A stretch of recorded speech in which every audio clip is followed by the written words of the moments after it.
Welcome back to another episode of Let's Face the Facts. I'm your host. My name is David Almeida. I'm an actor in Orlando, Florida, and every week I sit down with an actor or artist friend. We watch an episode of the classic sitcom, The Facts of Life. Then I hit record, we talk about the show, and lots of other stuff too. This week, it's season premiere time, kids, so you know what that means. My guest is Matthew Arter. Matthew is back for Season 4, Episode 1, Ain't Miss Beholden is the title of it, and the original air date was September 29th, 1982. And if you follow the show at all, you know that season premiere episodes with Matthew are always fun because they're filled with a lot of history, a lot of research, and tons of memories from my long-lost youth. So let's get right to it, why don't we? Let's face the facts with Matthew Arter. Wait, why were you laughing about poop? Zach Nadolski. Zach Nadolski? The wonderful. Was in the show, and we went to break, and he goes, "I have to poop." we were all like, oh. You didn't have to tell us. But I kind of appreciated his comfort level. Yeah. You hint at it, like at work, you're like, I've got to go up, I've got to take a walk up the hill. Yeah, I got to go up the hill. And everybody knows you're going to go shit, but you're not like, I have to poop. Well, you know what? And then we laughed about the word poop, like how adults say it. Like, it's a child word. Yeah. Like, oh, I have to go poop. Well, there was that Oprah show. Remember on Oprah when they had Dr. Oz? Yes. And in the first words, Oprah's like, I've always believed if you speak about a subject with integrity, you can discuss anything. And today we're going to be discussing poop. And the whole show was poop, poop, poop, poop, poop. And I'm thinking, you couldn't have said stool. You couldn't have said fecal matter. You couldn't have said It's poop. When you go to the bathroom, I'm sorry. I'm like, I feel like there were so many workarounds, but to hear Oprah and Dr. Oz just go poop, poop, poop, poop, poop. But we are already rolling. Oh, I'm sorry. Matthew Arter. Present. Hello. Matthew, And if you are listening, thank you. That means you suffered through part 2 of The Facts of Life Go to Paris. Because if there was ever something that needed a part 2, yeah, let's call it part 2 Electric Boogaloo. yeah. Oh, David, Well, should we go back to September 29th, 1982? I think Matthew, it was long before either of us was born. Exactly. But I think we need to take a journey back in time to set the stage for what we just watched, which was the season 4 premiere called Ain't Miss Beholden. Get it? I see what they did there. Hey, Miss Beholden. But more important than anything, before we start, we have to establish the age of the girls. Thank you, because I had questions. Yes. Right now, in this season, this is the 82-83 season, season 4. Mm-hmm. So, as we stated before, all of the actresses in the show are either April or May birthdays. Right. So, thankfully, they all turned over in age, and they are all this one age. Nobody has a birthday during the run of the show. Mrs. Garrett is 56 now. Jesus. She looks like she's 156, but Blair and Lisa Whelchel are 18. Okay. Tootie is 15. Kim Fields is 13. So Kim Fields is Joe? Nancy McKeon is 16. Correct. Joe is 18. And Natalie. Joe is 18. Yeah. Okay. Blair and Joe are about to graduate, so they're both 18. Right. But Nancy McKeon is 2 years younger, and Natalie is 16, playing 16. I'm so glad we got that out up front. I know. Clear. I'm glad I've clarified that for everyone, because I know the way I just explained it, it's so incredibly clear and sensible. Okay. So that's where we begin. And if you're a new listener, we want you to know Because if you've heard any other episode of this, you know that already. Yeah. But because I reiterate it every fucking episode. And it's become an adorable habit. It's like Alf chasing a cat. Yeah. You write it in, you get a laugh. Yes. So, Matthew, since you are our resident season premiere wealth of knowledge and information, you said that you had done some research like you like to do. So help us set the stage for September 1982. I will say, and without giving away my age, that this is the first time I've done this research and had emotional touchstones to the things that came up. Oh, okay. Interesting. Because, like I've told you before, I was too young to watch like the first season, like live and everything. Yeah. And like we've talked about before, I came along Edna's Edibles. That's my sweet spot for Facts of Life. Right. But September 29, 1982. What do you want to know? What's going on? What's going on in the world, Matthew? Oh my God! In the world. In the world. Okay. In the world. Let's start in the world, and then we'll slowly narrow it down to television. All right. The first CD player was sold in Japan. What? In 1982. Those Japanese are so innovative. Yeah. Which means for 31 years, we have had people on the planet saying things like, vinyl still sounds better. Oh, no. Fuck you.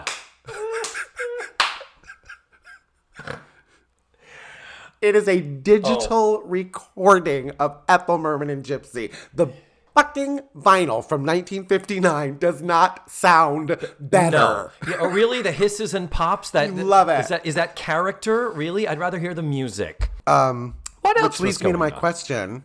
What was the first CD you ever bought? The first CD I ever bought. I believe it was Bette Midler's Experience the Gay! Divine. Hey, why? Wow, that was late. That was like 93. It was very late. Yeah. Oh my God. It was. I had my Cassingles. And I didn't want to. I loved a good Cassingle. Yeah. Well, because CDs, because they were not a recordable. I could mix a fucking tape in my day. Even when I was a kid, and we had an 8-track player, I bought a stereo that had an 8-track recorder, so I could actually record 8 tracks. Wow. From records or from the radio.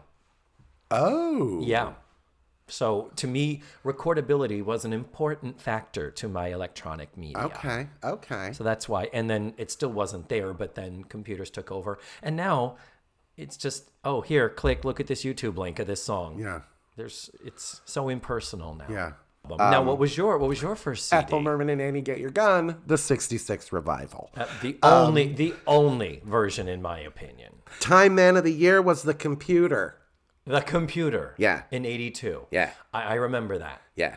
I do remember that. Yeah. What does my friend Aaron always says? The computers that it took to get a man on the moon is in our phones now. Yeah, I've heard that, yeah. And it was rooms of these computers. Yeah. But yeah, it was I guess the home computer was the Time Man of the Year. Epcot opened. Epcot? Now, what is that? I couldn't even say it without the tremor. Epcot. Explain what is an Epcot? Experimental Prototype Community of Tomorrow, which if you ever want to watch something almost as painful as Facts of Life Go to Paris, you should watch on YouTube the opening celebration for Epcot, where Danny Kaye dances and sings to a very young Drew Barrymore. Oh. And it is... At least we know he's a homo. Uneasy. Yeah. And we also knew what a bastard he was. So Epcot, that's right, 82. Yeah. It's been a while. That happened. What else was going on, Matthew? 2 weeks before this episode aired, the world lost Princess Grace. Oh, Grace Kelly. Yeah, did you know another Princess Grace? I just literally had to say that to be sure that we were talking about the same person. If you said there were two, I wouldn't have been able to refute it. I just knew you were going to say that. So I had that in my head already. Yeah. Died in a car crash. Flew over a mountain. What? Why did you? Flew off a mountain. That's like... Bless her heart. Recently, I've been talking about one's dating life. The term I keep coming back to is I keep saying I'm more of a Barbara Bell Geddes and not so much a Grace Kelly. It's one of those that weeds out the people who know their fucking movies and they know the references and don't. That is a Rear Window reference, ladies and gentlemen. Continue. You want to talk about what movies were out? What movies were out, Matthew?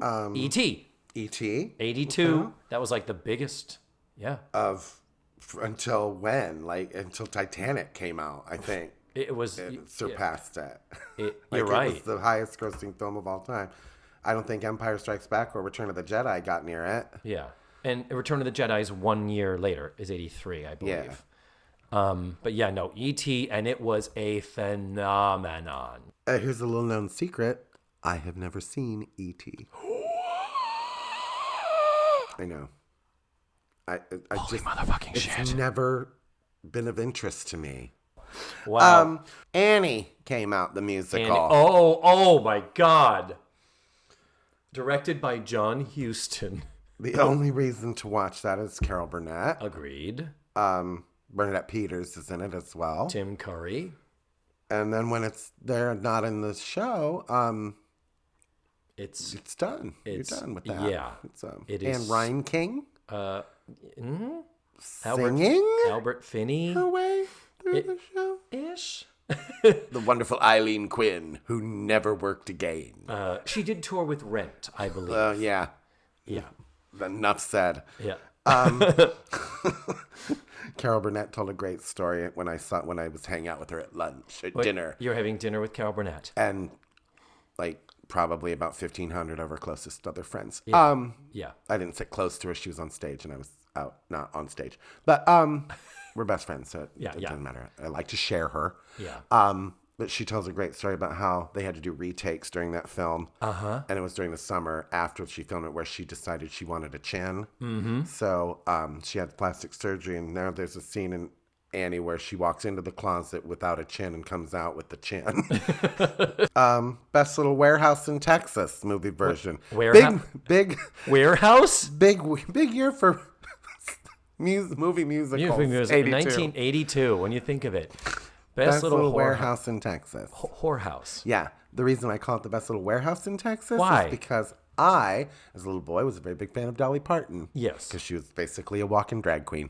Gay. And I had seen 9 to 5, and even as a child, it was my favorite movie because she was in it. Yeah. I remember it was on TV, on HBO, and my mom had her friends over there playing Scrabble. And I was begging, because it was R-rated. Best Little Warehouse in Texas. Oh, Whorehouse. Okay, yeah, Whorehouse, yeah. And the reason I call it Best Little Warehouse in Texas is because until I was about 17, that's what I thought it was called, because that's what my mom called it. Oh. To protect you. Yeah. Best Little Warehouse in Texas. Wow.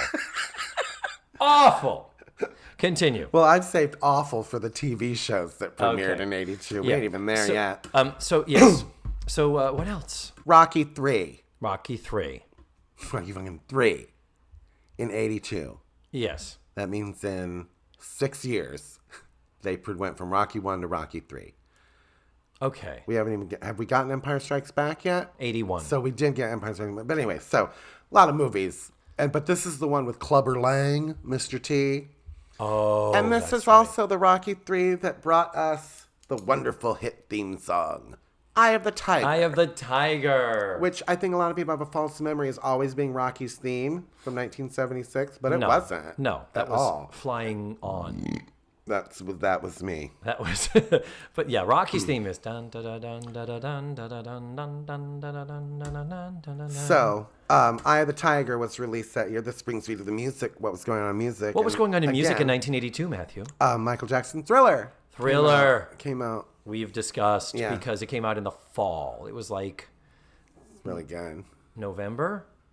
Yeah, but yeah. Oh my God, that was our moon landing. It really was. Really. I mean, I ask anybody in our age group, where were you when it premiered? Because it was event television. It was, I mean, that 12-minute video. Like nothing we had ever seen. No, never seen anything like that. It's directed by what's his pussy? John Landis. Other songs. Ebony and Ivory. The wonderful Stevie Wonder and Paul McCartney. Uh-huh. Okay. And Abracadabra.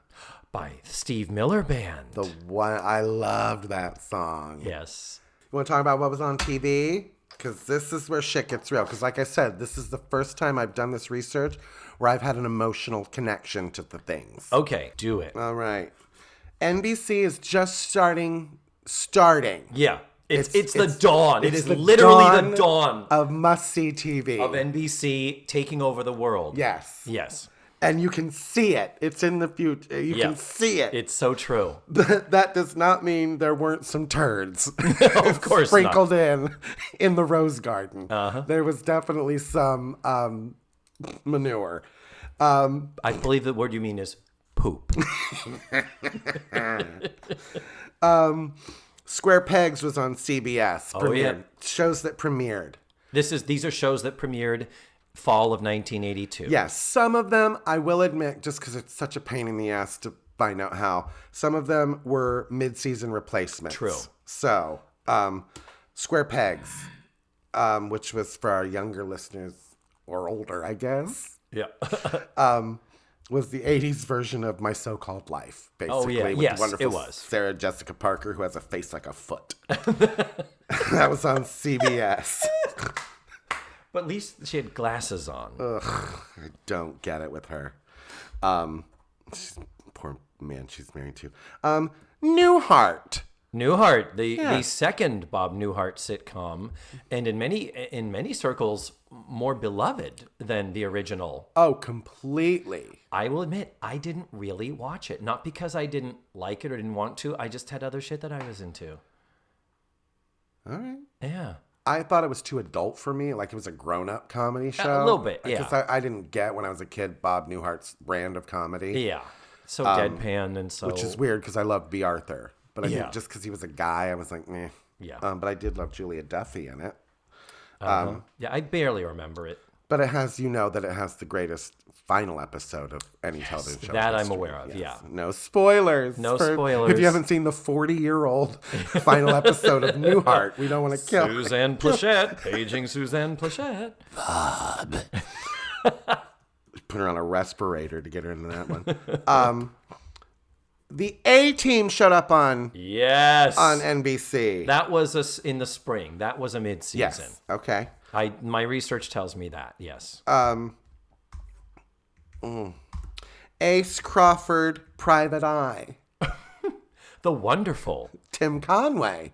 Oh, was that the Tim? Okay. After lasted a month. Oh, that was a mid-season replacement, and it said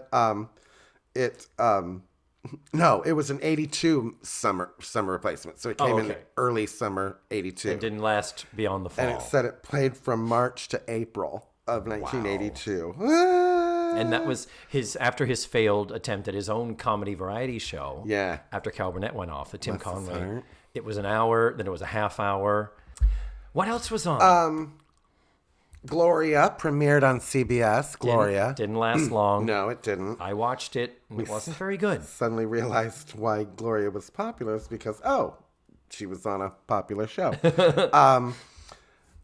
Here are two big hits for NBC, St. Elsewhere and Family Ties. Family Ties. St. Elsewhere, another big final show. Oh, yes, of course. The Snow Globe.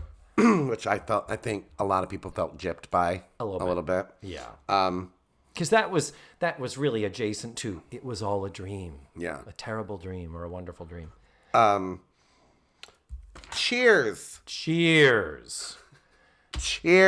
That is a biggie. However, first season, didn't do 86 in the ratings. But while we're talking about Cheers, yeah, and notice I said a boot for no reason whatsoever.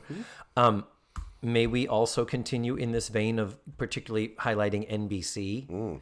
I assume on your list you also have Knight Rider. I do. That was the next thing I have. Knight Rider. Remington Steele. That's the next thing I have listed. That was NBC? Mm-hmm. Remington Steele. God, in my brain I'm thinking that was CBS, but now that I listen to it. Why you would think Silver Spoons. That's exactly the next thing I have written down as well. And Mama's Family. Yep, Mama's Family. The network version, which lasted 2 seasons before it went into first-run syndication. So First show to do that. Yeah, and the only other thing is that Taxi, which was kind of on its way out, this was the first year NBC took it on. ABC canceled it. NBC said, gimme. So just to cover that, these are the new shows just starting. Cheers, Knight Rider, Remington Steele, Silver Spoons, Family Ties, Mama's Family, A-Team. I think you had another one in there that I missed. St. Elsewhere. It's like these are major shows that would go on. However, as I said, some turds sprinkled in. Give me some poop. Voyagers. Exactly. Gavilan. I didn't even know how to pronounce it. How does it spell? Gavilan. I have no idea. Yeah, nobody did. Bare Essence is my favorite, though. What is Bare Essence? I don't even remember. I watched a lot of this shit that didn't fly. It was apparently an hour-long, like, dynasty, as it's pronounced, David. Yes. By your close personal friend, Joan Collins. Very much so. It's like a dynasty-style show. But it's about, and I quote, the intrigue of the perfume business. Which can't everybody in Middle America relate to? Oh, I mean, am I right? Yeah. Private Benjamin. Oh, I'll tell you about that in a second. No. But those are the NBC turds. Okay. The turds were not left only to NBC. This is the beginning of the end for CBS. Oh, yeah. Yeah. They had a show called Seven Brides for Seven Brothers, a musical television show. I remember. I never watched it, but I remember thinking that is so weird that exists. Yeah. And the American version of Fawlty Towers on CBS. Amanda's Place. Featuring B. Arthur in the role of... John Cleese. Yeah. Who are we going to get to play John Cleese in this American version? B. Arthur. But they kind of combined it, both the husband and the wife, didn't they? It was like... It was called Amanda's, and then they tried to reboot Amanda's it. by the Sea. Amanda's by the Sea. Yeah. Then it was called Amanda's Place, and then it was called Amanda. It was only on for like 8 episodes. Yeah. And it went through 3 name changes. How the fuck did they think anybody was going to find it in the TV guide? Yep. And there are full episodes on YouTube, and it is fascinating because it is transitional B. Arthur. It's not fat salt and pepper Maud, but it's not skinny stick silver-haired Dorothy Zbornak. Right. Weight-wise, hair-wise, cosmetic surgery-wise, all of it is so fascinating to say this looks like exactly 50% Maud, 50% Dorothy. Yeah. I love that. It's fascinating. Yes. Also, a little piece of shit show called Family Tree was on NBC. Which I tried to understand the synopsis of that. Nope. It's about a divorced couple that gets married. One of them's got adult kids. One of them's got little kids. But there's little kids. One of them's deaf. And it's just all this bullshit. Like I'm my own grandpa kind of. Starred Ann Archer, who was nominated for Best Supporting Actress for Fatal Attraction. Yes. But I found interesting... The wonderful Melora Hardin and James Spader were both on it as well, who would both go on to be on The Office. I love later on. Both of them. They're wonderful. You want to talk about shows that weren't coming back? The In Memoriam section. Barney Miller ain't coming back. So long, Barney. Canceled. Okay. Did it end? Is it already over now? It ended in 82. Ended in 82. So it's not coming back for the 82-83 season. Okay, got you, yeah. Barney Miller. Barney Miller. It's a Living. It's a Living, the Ann Jillian show. Yeah, which I thought went on. That went on to later. first run syndication. That was like a Too Close for Comfort or a Mama's Family. All right. Mork and Mindy. Yep. Goodbye. Incredible Hulk. Goodbye. Yep. Nurse. Nurse? Starring a woman named Michael Learned. Oh, Michael Learned. Yeah, she was. I remember her being an actress of the 70s and the 80s. That name is not familiar to you. No. I do remember it. Yeah. Continue. Barbara Mandrell. And the Mandrell sisters. Taking her sisters and going home. Seriously, that was the last death knell of the variety show. Yeah. That was the only one that hung on into the 80s. All the others had died. Well, because sitcoms were about to take over. Yep. But I love that NBC had a show called Family Ties and Family Tree. Family Tree. And thought, well, one of them will hit. Yeah. Yeah, one of them. Little House on the Prairie. Yep. It would come back as New Beginnings for half a season after Michael Landon. Yeah. That guy's a mess. And also, Private Benjamin went off the air halfway through the season. Yeah. And was replaced by a wonderful show called Small and Fry. Starring the wonderful Darren McGavin. Oh. And he played this private investigator with a buddy who had gotten into some scientific material and could shrink himself to 6 inches tall. Oh, bless. Which comes in handy sometimes, but sometimes it doesn't. So that is the extent of my 45 minutes. Thank you for all that research. You have something to wrap it up with, you son? Just to reiterate, the shows that are still on and already in the top 30 and continue to stay there. Yes. For NBC, we still have Hill Street Blues, Little House, A New Beginning still comes in the top 30. Amazing. For that season. And the reason why you and I are sitting here, Real People. Oh, yeah. That is the only reason why The Facts of Life continued on as it did, because The Facts of Life still was in the 9 o'clock time slot Wednesdays after the 8 o'clock Real People, which was a hugely popular show. And it held, I don't know how it held on to the audience. People would watch one and stick around for the other. They had a show called Monitor, which was like their 60 Minutes. Oh, yeah. That was on a night. You'd think you'd put like something like that after Real People. Yeah. Like adults are watching Real People, right? Yeah. Like, anyway. It's weird. Now, non-top 30 for that season were Chips, Fame. Eric Estrada could get it. Yeah. Oh, totally. Gimme a Break. And The Cosby Show is still 2 years away, kids. But when that premieres in 84, you talk about lightning in a bottle. Well, and they say Bill Cosby saved NBC, but I think we've just proven Michael J. Fox saved NBC. After Gary Coleman. Gary Coleman. All right. He started. Gary Coleman paid the rent. Yeah. You know what I mean? He didn't, like... Michael J. Fox became a fucking superstar. He did. And then he transitioned to movies. Who does that? Nobody. Very, very few people. Michael Learned. And Ann Archer. The only other thing I wanted to make sure that we covered, the season we've just completed, season 3 of The Facts of Life, is the only season for which Charlotte Rae was nominated for an Emmy. Wow. Well, she did, deserving. Is there a way to find out which episode she was nominated for? I can't find it. I've looked and I can't find it's hard to find out. If anybody knows, please let me know, please. But Charlotte Rae did not win that Emmy. No. Do you know who won that year? What was it? What year was it? 80. Well, for the 81 to 82 season. Nell Carter didn't Nell win. Carter was... No, she did not win. She was a nominee. Okay. She was a nominee. Okay, tell you what. I'm sorry. I will give you the ones we have not discussed at all yet. Okay. Isabel Sanford for The Jeffersons. Okay. And for The Jeffersons, she had a total of 7 nominations over the years. 7. And Isabel Sanford only won once. No. The previous year. Next, Swoosie Kurtz for Love, Sydney. Oh. Which was up for Best Comedy also. Sure, it was. Another NBC show. Right. But I think that was the lead. Give Me a Break was the lead-in, I think, if I recall. Bonnie Franklin for One Day at a Time. And then you said Nell Carter. Yeah. And Charlotte Rae. But the one who won, we still haven't said the one who won. There are 6 nominees. We've named 5. Am I going to be like, oh, of course, when I hear it? We honestly, I can't imagine you would get it, because I look at this and I'm like, this is Best Actress. I feel like this should have been Best Supporting Actress. Oh, was it Aileen Brennan in Private Benjamin? No. Okay. Because she did win one. I'm sure she did. That piece of shit. But yeah, supporting. But yeah, this is one you would look at that and you go, huh? I would think that would be supporting. It wasn't Carol Burnett in Mama's Family, was it? No. Okay. I don't know. Okay.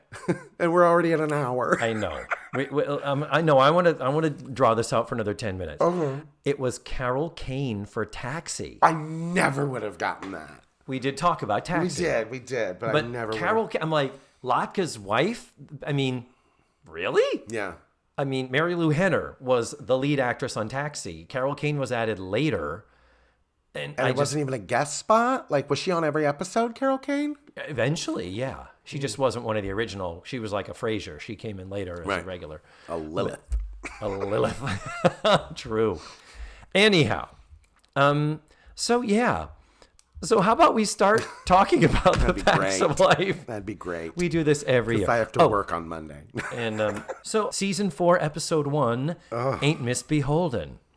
And let's see. Matthew, normally I would say let's have you synopsize the episode in just 1 or 2 sentences, but I'm going to try something new. This could be a miserable failure. Let's do a longer form synopsis, and then let's go back and just talk about shit. Okay. And that way we are not beholden to following the timeline and all the jokes along the way. And let's see what happens. So why are you making air quotes when you say jokes? Jokes? I did. There was some pretty good ones in here. I actually wrote down one. Yeah. So help me synopsize the episode. The essence of the episode is that Joe learns that there have been cutbacks at the school, and the thing that has suffered the most is the scholarship fund. Right. And I know in Joe's introductory episode, it is discussed that her mother worked hard to get her to Eastland. So I guess it's partially scholarship, but they're partially paying for it or something. Yeah. But anyhow, the scholarship is very important. And Joe discovers that the Warner Textile Foundation, or as I like to call it, WTF. And they kept saying it, Warner Textile Foundation. I'm like, I could have just said what WTF. Could have just said it. If they had said it, that WTF, it's a wonderful company. They give scholarships. So Joe learns that among her options for another scholarship, ain't no really other option other than this one that happens to be from the Warner Textile Foundation. And because Joe and Blair have been fighting, Joe is like, no, fuck no, I'm not taking any money from Blair or from her family. Fuck them, fuck this, fuck everybody. Yes. She goes to the extent of trying to take on odd jobs and non-odd jobs, working at a restaurant and working at a bike shop to try and make extra money, but it doesn't seem like it's really going to work. And then she's like selling clothes. She's taking kids typing. Yeah, typing papers. Remember when that was a thing? You had to pay people to type your papers. And so basically Joe, who had previously said she would rather leave Eastland than accept money from Blair's family. Well, hence the title of the show, Ain't Beholden. She doesn't want to be beholden to Blair Warner or anything. No, she doesn't. Anybody named Warner. No. And then at the end of the episode, Mrs. Garrett comes in and says, well, Joe, I have good news. You have been awarded the WTF scholarship. To which Joe says, WTF. Yeah, exactly. She says, I didn't even apply. And Natalie says, Mrs. Garrett, you little devil. Yeah, spoiler alert, by the way, if you haven't watched the episode yet. Go ahead. Yeah. They were supposed to have watched it on Sunday when I posted the link. You didn't do your homework. Nope. So Mrs. Gerdes just says to her, well, sometimes it seems like you have to take matters into your own hands. And Joe's like, well, okay. And Joe's actually happy. And she's like, so Joe, you're not angry. And Joe's like, no, I'm thrilled. And Mrs. Garrett says, so you don't mind that someone interfered on your behalf? And Joe said, no. And then the twist. But it wasn't me. It was Blair. And at the end of the episode, Blair basically says, look, I did this for you. And if you won't admit that we're friends, I will. And the ending is kind of lovely. I got a little teary at the end. I got a little teary. We're such fucking pussies. It ends with a lovely moment between Blair and Joe, kind of acknowledging that for all the negativity, there is truly, truly affection there. And we do love that. Don't get me wrong. It still ends with that awkwardly long stare and the awkward applause starting. A new clap track, by the way. What's that? It's a slower one. It's now just one guy. And then everyone joins in.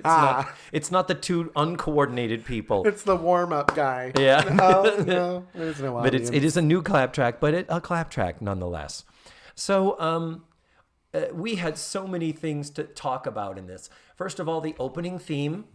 At this point, little has changed except Blair's cards. Yeah. Blair's shots. Blair now has the feathered hair. But you don't like this hair, you said. I don't like the dark hair. Okay. Because as a blonde, I know what that's like when you don't have any product in your hair and people used to refer to it as dishwater blonde. Oh, yeah? Fuck you. Wow. That's like saying, oh, you're that girl with the shit brown hair color, her. The sewer blonde hair color, that one. But so I that's why I take issue with it. And especially since you just saw the new card for her, Lisa Welch, and she's very blonde in it. So I'm wondering, I want you to make it known which episode she goes back to full blonde. Yeah, like single process. Yeah, when does the dye go in? Yeah, because this was clearly a frosting job. It's almost brown.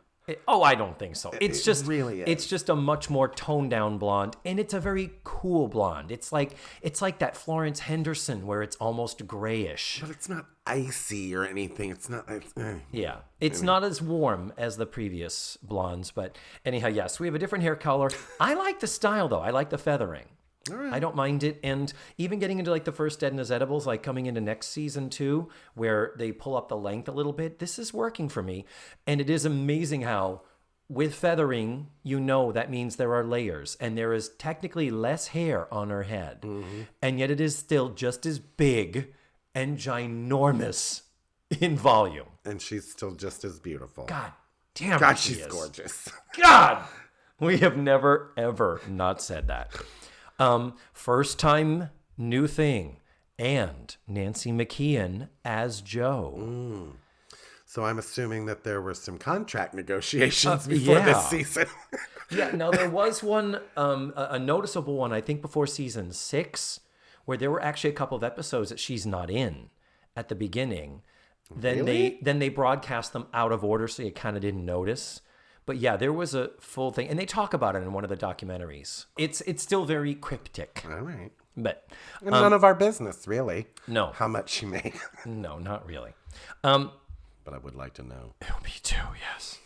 The other thing is, it will be 3 more episodes before we get the new company portrait of all of them together with awkwardly chuckling on the couch. Yeah. They're all looking off to the right a little bit. Oh, yeah, you're right. They are. They're looking to our left, to their right. That's fucking weird.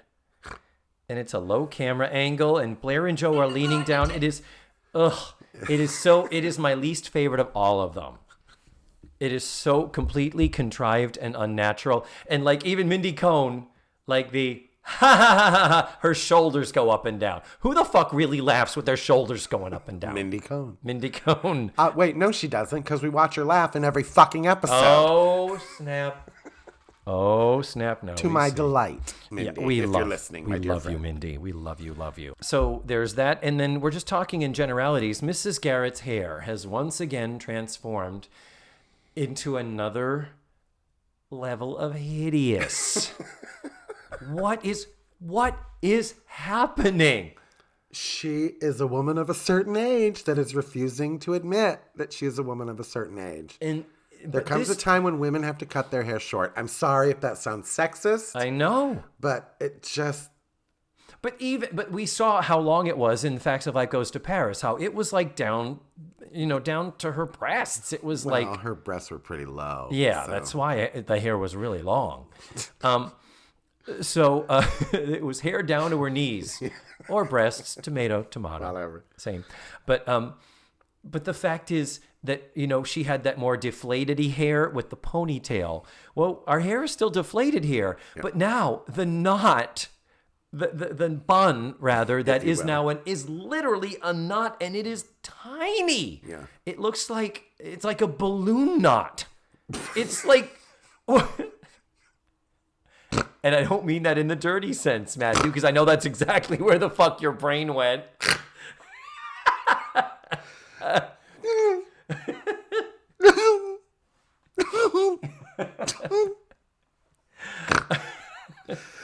Go ahead. Okay. Tell me more. Tell me. Are you okay? Let's talk more about Charlotte Ray's balloon knot.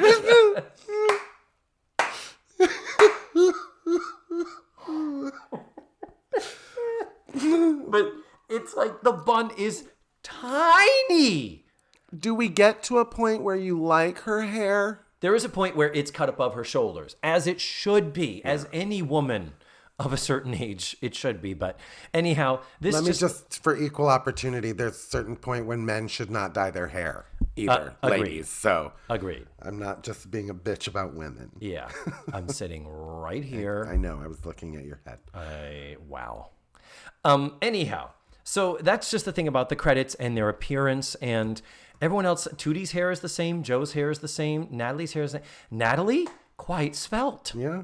These aren't really the thin years. Like, those are still coming up later, like Mrs. Garrett's wedding in seasons 7 and 8. But to look at them, looking at Mindy Cohn's, her hips are no wider than Blair's or Joe's. Right. She's just got enormous breasticles. And also chubby face. And a chubby face. And saying that as someone with a chubby face. No matter how much I lose weight, I will always have chubby cheeks. It's a thing. And the fact that this was a time when clearly people didn't understand fashion-wise. When you have a thicker woman or a bustier woman, you need to embrace the busty and raise up the boobs to expose the waist, because that's still the smallest part of a woman's body. Yeah. And sadly, Mindy Cohn, we watched them bouncing all over Paris. But her boobs are just huge and low-hanging and clearly unsupported. Pendulous, I believe is well, the I word. mean, not even that. It's just she's still young, but the fact is you can tell they don't have the right support. The breasts that size need to be supported. Good Lord, costumer. Somebody needed to get Mindy Cohn a good bra. A bra. A good bra. So, and they put her in horizontal stripes. Oh, good. What is with the horizontal stripes? They did it to Joe in the movie. Oh. Anyway, so, okay, let's get out of this. I'm already falling into this thing of chronological here. Throw out something random about the show. A lot of lesbian references. What are you talking about, Matthew? A lot. First of all, Joe is in camo, for God's sake. Camouflage, yeah. Mm-hmm. Come on. We get it. She's a tomboy. You don't have to put her in camouflage. Yeah. For Christ's sake. And a matching, like, olive green T-shirt, right? Yeah. Like, come on. Yeah. No, it was a little on the nose there, yes. She makes a reference to Blair has to go somewhere. And at the very beginning of the episode, Blair has to go somewhere and she needs Joe to do her chores. So Joe says no, and Blair goes over to her and just kind of fluffs her hair and goes, That Blair sigh, yes. She knows exactly how to get to Joe, and Joe's like, okay, I'll do your chores. It's like, come on. Yeah. Like, I'm withholding pussy from you, Joe. No. Unless you do this, you know how I get. Uh-huh. And Joe's like, oh, anything but that.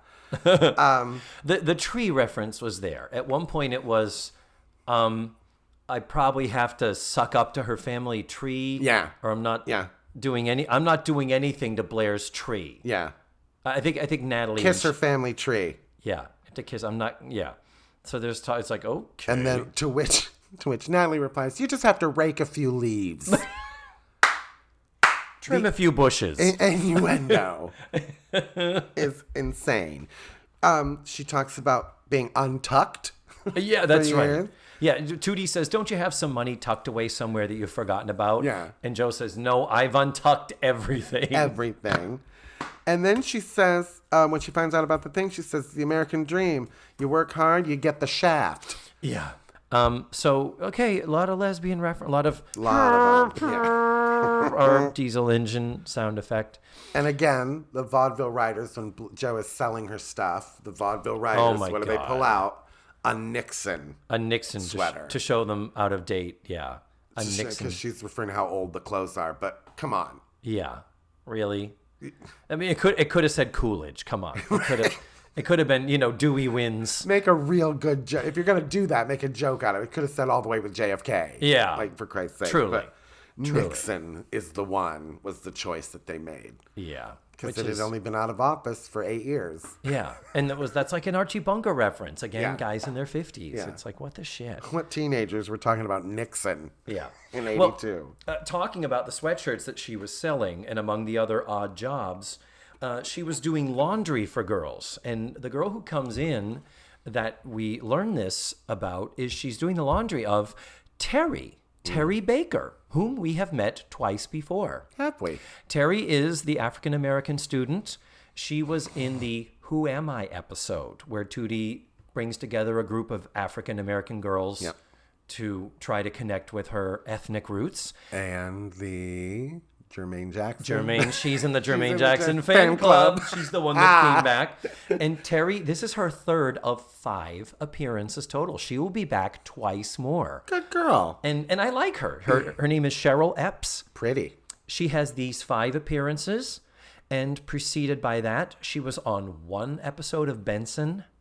No other credits. Wow. 0.0. So she didn't stick with the acting. Got out of the business. Got out of it. But she was good. And again, it's just for the window dressing characters who have 2 lines walk on. Yes, use people of color. Yeah. Help us to not see this as this fucking Aryan thing. Such as the girl who needed Joe to type her paper for her. And we're not going to talk about the lesbian reference about Joe doing girls' dirty laundry. No, I was not planning to. The no. girls are not getting all their underwear back. That's all I'm saying. And that is the last time I'm talking about Joe being a lesbian. I'm not saying Nancy McKeon's a lesbian. I'm not saying at all. No. Let's make that clear. Yeah. And we're not saying Joe is a lesbian. Oh, I am saying Joe is a lesbian. Oh, you're saying Joe's okay. Yes. I'm sorry. I misunderstood. You In were case I haven't made it clear. Yeah. Okay. Well, here's the funny thing. The girl who needs her paper typed, she's got long red hair. She's a ginger. And she is credited here as girl number 1. She was previously girl number 2, also in the Jermaine Jackson fan club episode. But she doesn't get a fucking name like Jill does. Hallelujah. The white girl is just girl number 1, girl number 2. But the black girl has a name. I think we have healed all race relations. I think so too. Reparations have been made. Yeah.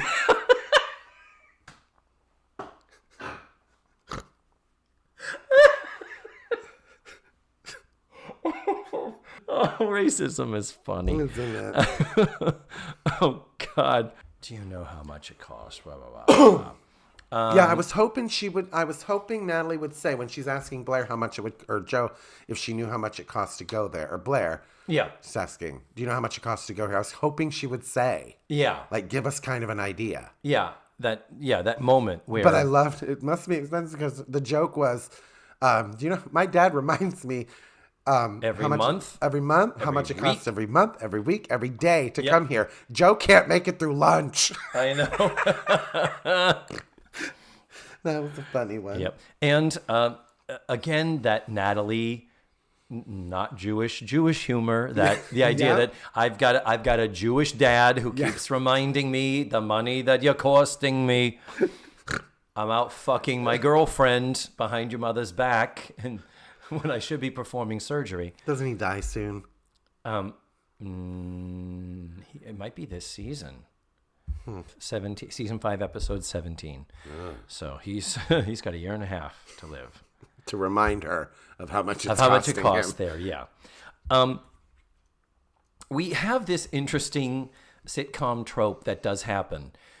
Joe learns of the loss of her scholarship and of the acquisition of the WTF scholarship, both from Mrs. Garrett.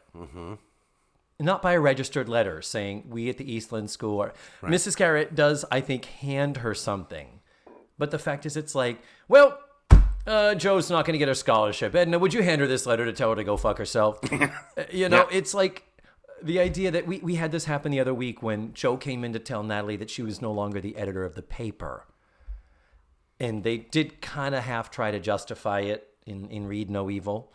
where Joe said, I think the advisor was looking for you and couldn't find you and thought you'd take the news better if it came from me, the creep, is what Joe says. But it's that same thing of, we don't need to bring in another person to tell one line of okay, I see what you're saying. Yeah. Expositional information, right? You know, I mean, we don't have to pay Mr. Parker for a day. No, of work. We could, you know, I mean, we could have girl number one come in and she's already here. She's already here. Little redhead say, Joe, it sucks. Here's a letter saying you don't come here anymore. Yeah, but we'd have to give her a name. And then she's gonna, somebody have Joe do it. Just have she's not busy. Have Mrs. Garrett do it. She's number one on the call sheet. She's got to do it. She's here.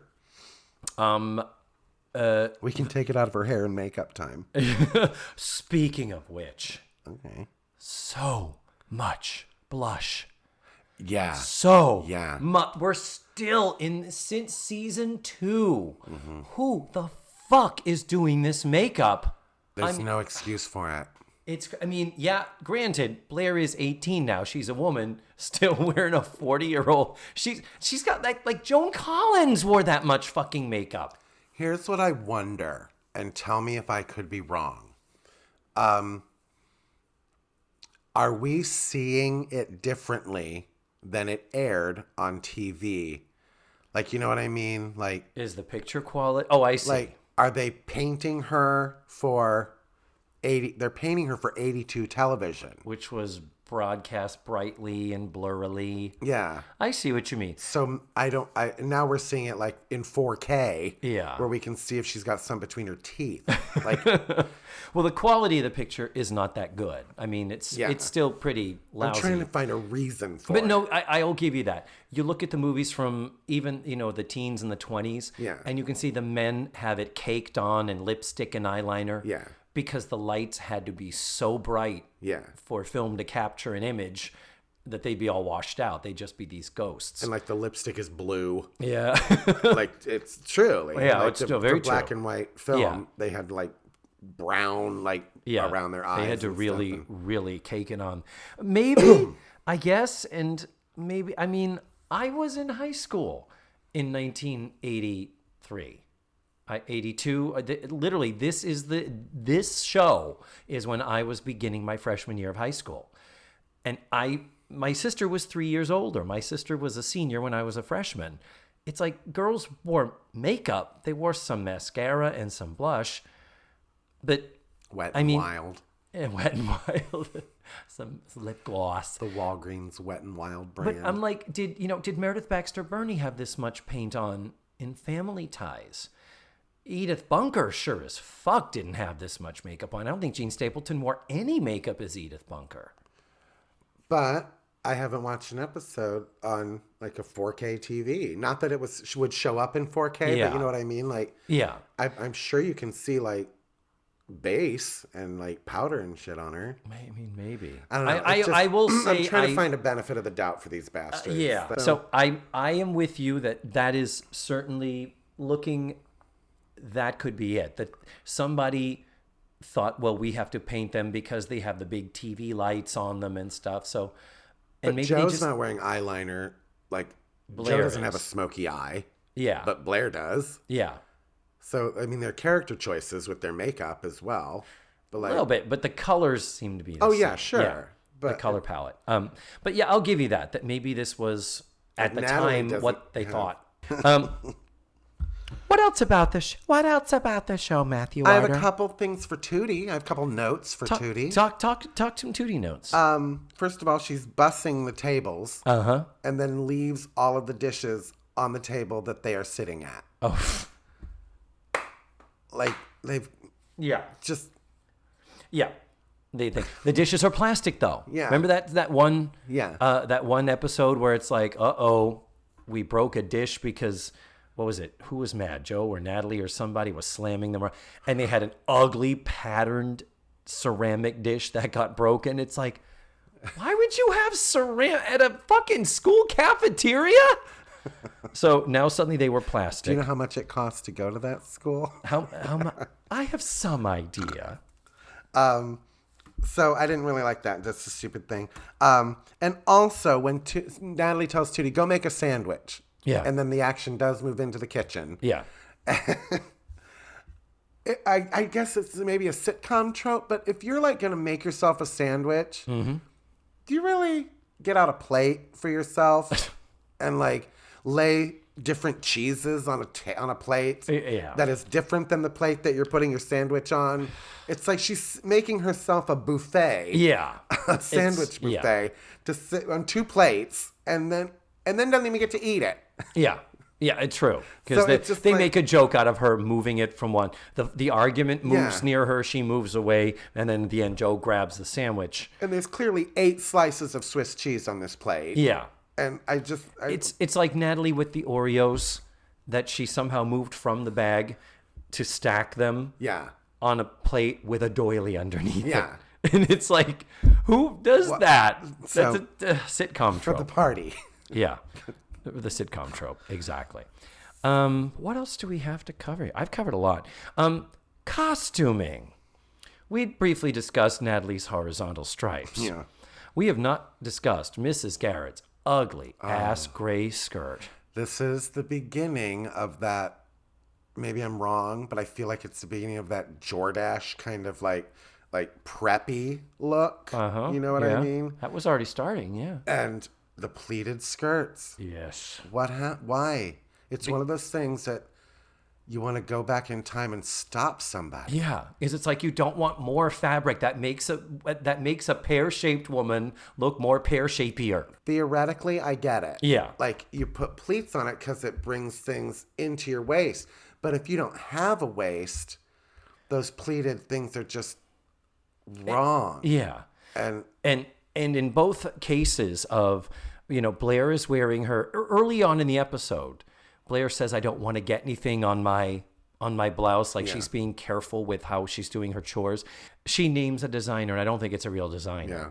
And then when Blair takes off the apron that is supposed to be protecting this outfit, it is an ugly ass Blair blouse with like a it's a Dorothy Michaels outfit. It really is. It's the way Dustin Hoffman dressed in Tootsie, also in release in 1982, by the way. So high fashion then. Yeah, exactly. You, taxi! But, he got that line reading from Charlotte Rae. Yeah. Taxi! That's how I would do it, Dustin, if I were you. But we have shoulder pads. We have big poofy sleeves that gather around the wrist. It's not too far from her Carmen Sandiego outfit from The Facts of Life Goes to Paris, because we're once again trying to costume a girl that we perceive as fat when she's not. And But in fairness, this was a slimmer skirt. This was a straight skirt. Yeah, it was. It was flattering. A terrible length, though, for an 18-year-old girl would never. Mid-calf. Wearing a mid-length denim. Well, no, it was almost like an Eastland blue. Yeah. And so it was blue, and then she had on this blouse, and then later when she came back from her date, it was like, oh good, there's an ugly blazer that goes with it. Not the same blue blazer that is her Eastland blue blazer. Matches the skirt, though. This is the one that matches the skirt. It's like a suit. Because all 18-year-old girls are like, you know what I need for dates? A suit. Suit. Yeah. Because what is that? Then pleated stuff came back in the 90s. Yeah. How did that happen? We learned nothing in the 80s. So all these people, they're like, oh, the 80s were awesome. No, they weren't. No. We learned nothing. No. Other funny jokes. When Mrs. Garrett says to Joe, you should ask the guidance counselor about other options for other possible scholarships. Yeah. And Joe said, I don't think he's going to help me. Last time I went to him about career options, he said I should marry a rich man. Marry a good man. Yeah. And then Tootie goes, I went to him and he told me the same thing too. And then Natalie goes, I went to him and he told me to become a lawyer. Now, they do allude to the fact, I think it's Mrs. Garrett, it says, you could probably get this scholarship without Blair putting in a good word for you. Yeah. And that almost would have been an interesting way to have it happen, have someone interfered. Maybe have Mrs. Garrett have submitted the scholarship and then have her say, "Oh, right, I get it." And then Blair, you worked your magic. Fuck you. I don't want your scholarship. And have Blair say, "I didn't do anything." Yeah. Well, I she waited- kind of does. She didn't. All she said. She says she does say, "I didn't do anything." She said, "All I did was give them the facts or something like that." She kind of admits to like, all I did was put it in the mail. Like, I filled out the application Well, for she you. said- But in no way does she say, I called my dad and I said, give her this. Like, you know? So I took it like Blair kind of was like, I just filled out the application with all of the stuff about you in it and sent it off.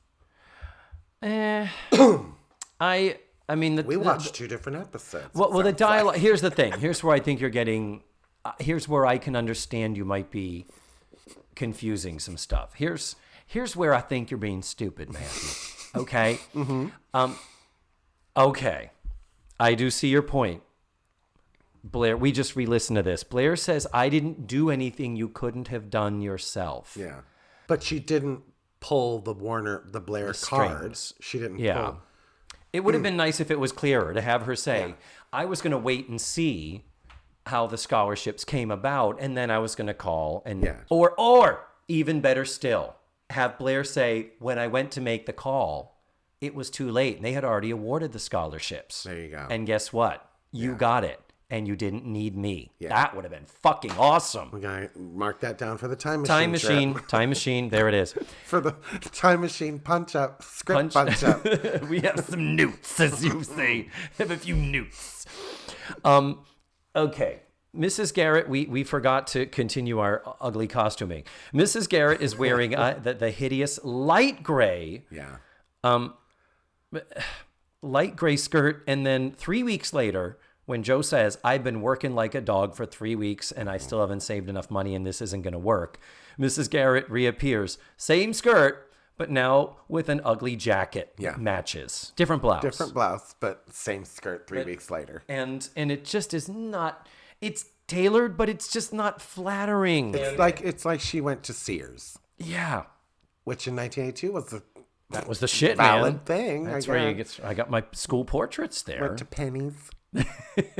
We have a couple of acting moments for Charlotte Rae that have to be highlighted for your Emmy consideration for this season. Do not involve her balloon knot. No. You are a 12-year-old. I am. I can't help it. We have two moments. At the beginning of the episode, when she comes in with the news about the cutbacks, while she's standing next to Joe, she says, "These cutbacks are absolutely appalling." And she does that thing where she punches the words. Yeah. And it's like, okay.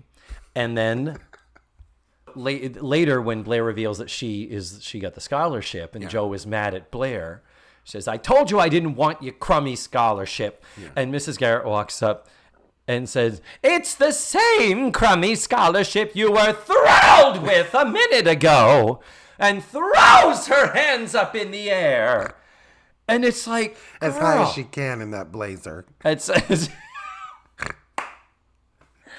They had to do another take so they could attack the armpits that tore open during the thing. But whoa, a couple of broad Charlotte Rae moments.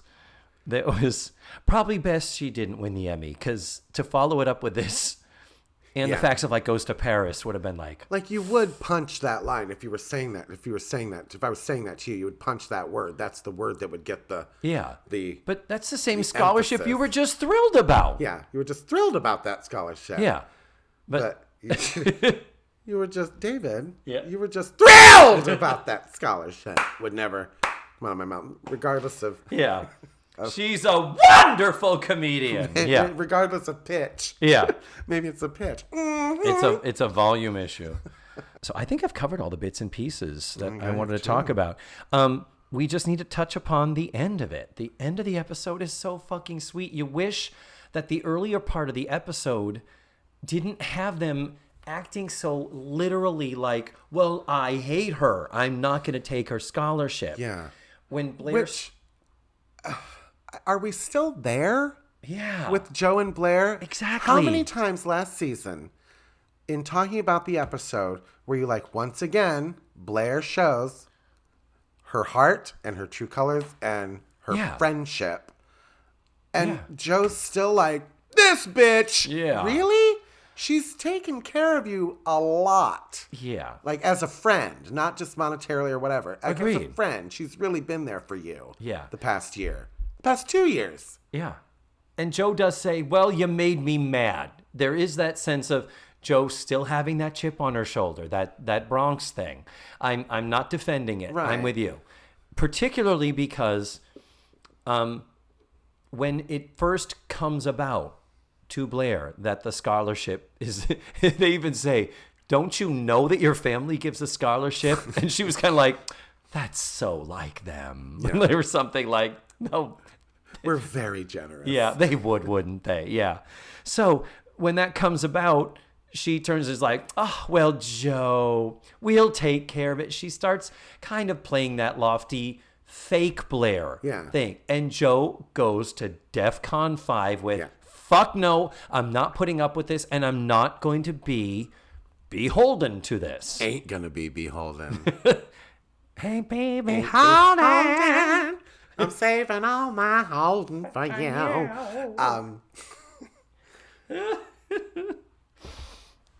So, it's hard and it's contrived because the whole fight, the whole conflict of this is predicated on the two of them taking a very literal approach to the surface of their friendship, right?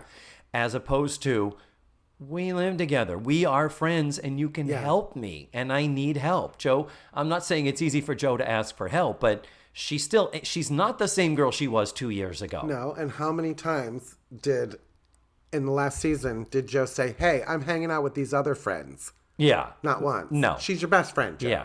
Taking the bike down to the arcade. Yeah, it's been 2 years. Yeah, they're your best friends. So when we finally get to the end, this is where you and I started felting the fields. We really did. I got a little. So when they're alone, Joe says, you weren't supposed to interfere. We had a pact. And Blair says, we didn't have a pact. We had a fight. It was beautifully simple. I typed a lot of these verbatim. This is where I reverted to my old ways. And Joe says, well, whatever. When you take a stand, you stick to it and you don't go back on your word. It's a matter of pride. Yeah. And Blair says, this has nothing to do with pride. This has to do with you leaving school. This is ridiculous. And that's when Joe says, well, you got me mad. And Blair says, well, you always make me mad. You make me furious. And then Joe, more tenderly, say it. But we're best friends. No, but she says, well, then why did you do this for me? And Blair says, because I didn't want you to go. Oh, God, here she is. I can admit we're friends, even if you can't. And the Emmy goes too. And the Emmy goes too, exactly. And Blair says, and that's what a friendship is. I do something for you, and Joe finishes the sentences and says, and then I have to do something for you. Yeah. And Blair says, no, I do something for you, and you let me do it. And then Joe really Nancy McKeon on a dime turns, and she says, but then I owe you, don't I? Like, really sensitively. And Blair says, you owe the gas company. You owe Bloomingdale's. You don't owe your friends. You just get through things together. And they pause and look at each other. Awkward little extra pause that we wish wasn't there. There it is. There it is. It was coming. And curtain. That is some of the most beautiful writing, I think, that has ever appeared on the show. And the way Lisa delivered it was that, like, it wasn't like she'd already thought of to say the gas company in Bloomingdale's. It was literally like she was searching for things in her brain. Yeah, I just loved, she was just a great delivery. You owe the gas company. You owe Bloomingdale. Like, Yeah. it was, the idea that it never occurred to her to attach those words, and friendship. So therefore, the biggest issue with this episode from the writing, like I said earlier, what we really, at this stage of their friendship, what should have happened is Blair would have said what she said. She would have been like, Joe, I will take care of it. I'll make one phone call. And Joe just would have said, you are not going to pull this crap, are you?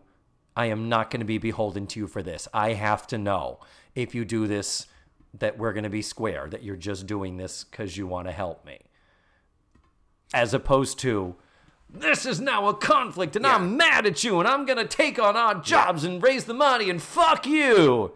I would have loved at the end, I would have rewritten the ending to where she says, you let me. And maybe you say thank you.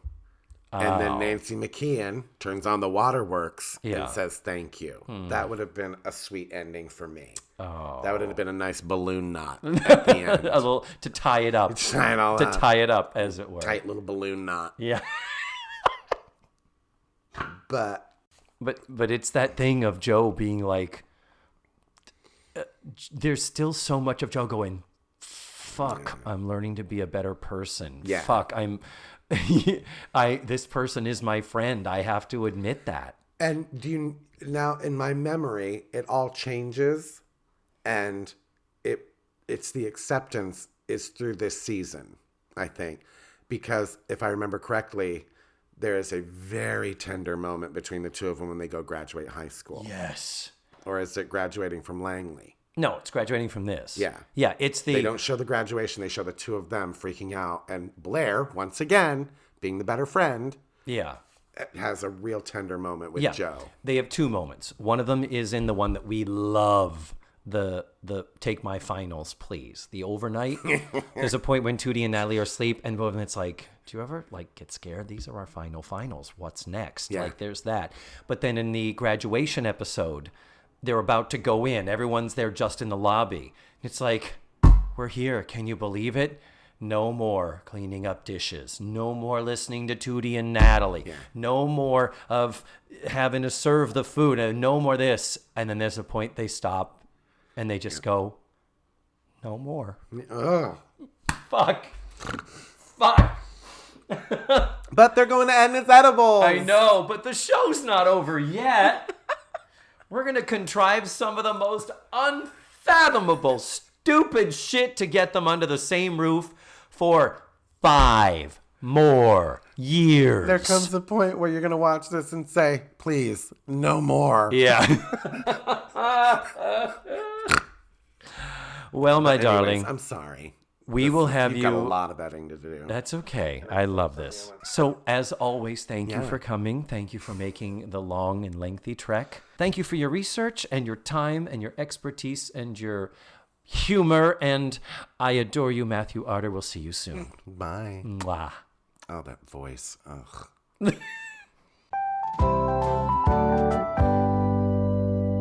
And there you have it. That was Matthew Arter. A little correction I need to make is that I referred to the theme from Rocky as Flying On, and that's wrong. It's actually called Gonna Fly Now, and you know the song. Everybody knows the song. It's quite famous.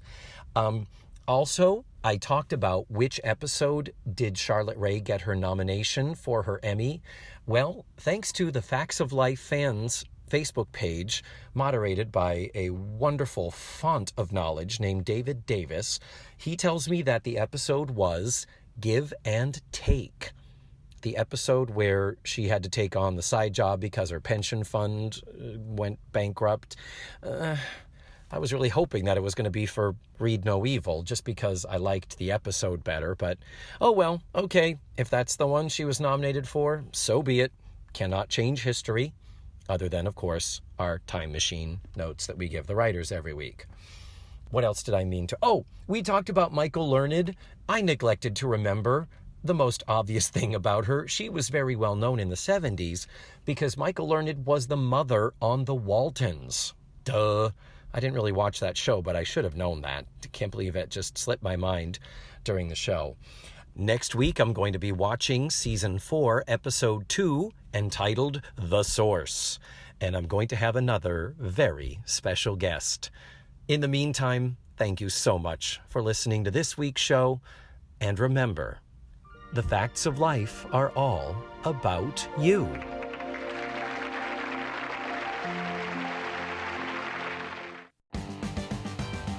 Let's Face the Facts was produced, written, hosted, and edited by me, David Almeida. My theme song was beautifully arranged and recorded by Ned Wilkinson. Our website is facethefactspod.com. You have to drop the let's. And that's where you can find extra pictures, video, and audio extras from the digital cutting room floor. Follow the show on social media. We're everywhere under the handle Face the Facts Pod. And don't forget, go to your favorite podcatchers and subscribe, rate, and review. Tune in again next week for another thrilling episode of Let's Face the Facts.